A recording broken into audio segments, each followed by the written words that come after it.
ईदच्या निमित्तानं भाजपकडनं मुस्लिम बांधवांना भेट दिली जाणार आहे। सौगात ए मोदी असं भाजपच्या या उपक्रमाचं नाव आहे आणि आता यावरून उद्धव ठाकरेंनी भाजपला आणि पंतप्रधान मोदींना काही तिखट सवाल केलेत।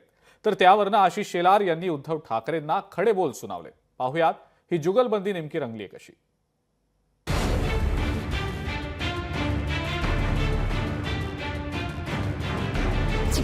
भाजपच्या सौगात ए मोदीवर टीकेची झोड। उद्धव ठाकरे आणि आशिष शेलार यांच्यात जुंपली।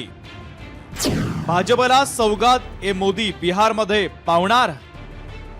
मुस्लिम बांधवांच्या ईदचा सर्वत्र उत्साह आहे। हेच निमित्त साधत भाजपच्या वतीनं एक महत्त्वाचा उपक्रम राबवला जातोय, ज्याच्या माध्यमातून तब्बल 32 लाख मुस्लिम बांधवांच्या घरी एक भेट वस्तू देण्यात येणार आहे। या उपक्रमाला भाजपनं सौगात ए मोदी असं नाव दिलंय। आता यावरून उद्धव ठाकरे यांनी भाजपवर तिखट प्रश्नांची सरबत्ती केली आहे। महाराष्ट्राच्या निवडणुकीमध्ये बटेंगे तो कटेंगे हा नारा देणारे आता सौगात म्हणजे भेट द्यायला चाललेले आहेत। वर्षभर किंवा आयुष्यभर होळीच्या निमित्ताने मुस्लिम समाजाच्या नावाने शिमगा करायचा आणि निवडणूक आल्यानंतर त्यांना पुरणपोळी द्यायची, असा हा प्रकार आहे। हे सौगात ए सत्ता ही बिहार आणि या निवडणुकीपुरतीच राहणार आहे का नंतर सुद्धा राहणार आहे, हे सुद्धा भाजपने एकदा जाहीर करावं।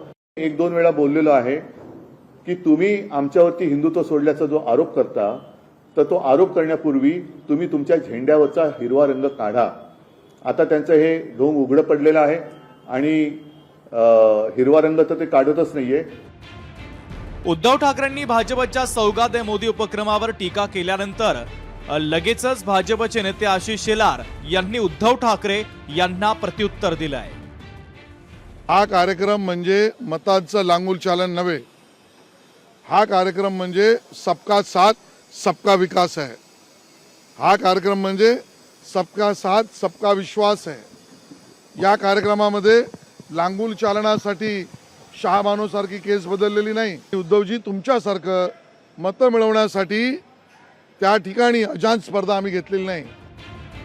आगामी बिहारच्या निवडणुकीमध्ये भाजपला या सौगात ए मोदी उपक्रमाचा किती फायदा होतो हे येणारा काळच ठरवेल। मात्र बिहार निवडणुकीचे थेट पडसाद हे महाराष्ट्रात उमटायला सुरुवात झाली आहे, हे मात्र निश्चित। भूषण शिंदे, लोकशाही मराठी, मुंबई। लोकशाही मराठी ऐका, पहा, जागरूक रहा।